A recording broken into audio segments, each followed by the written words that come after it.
Bangladesh extra মুহুরার বা নকল নবিশ association Naogaon শাখার উদ্যোগে চাকুরি জাতীয়করণ দাবিতে আমরণ অনশনের তৃতীয় দিনে কাফনের কাপড় পরে অনশন করেছে নকল নবিশকারকরা। জেলার রেজিস্ট্রি অফিসের সামনে জেলার বিভিন্ন উপজেলার নকল নবিশরা সকাল থেকে কর্মবিরতি রেখে আমরণ অনশনে অংশ নেন।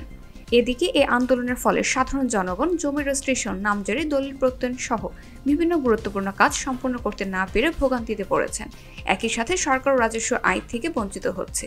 নোয়াগাঁ সদর উপজেলার সাধারণ সম্পাদক লোকমান হাকিম জানান, তারা টানা ৩৭ দিন ধরে কলম বিরতি পালন করছে। এর মধ্যে গত ৩ দিন ধরে আমরণ অনশন করছেন। জনগণের দুর্ভোগ এবং সরকার রাজস্ব ক্ষতির কথা বিবেচনা করে তারা কর্তৃপক্ষকে অনতিবিলম্বে তাদের চাকুরি জাতীয়করণের দাবি মেনে নেওয়ার আহ্বান জানান।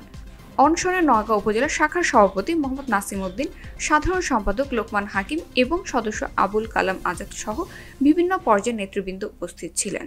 আমরা আজকে এখানে নওগাঁ সদর জেলা অফিসের নকল নবিশ আমরা সবাই অনশনে বসছি। আমরা আজকে 3 দিন যাবত এখানে অনশনে আছি।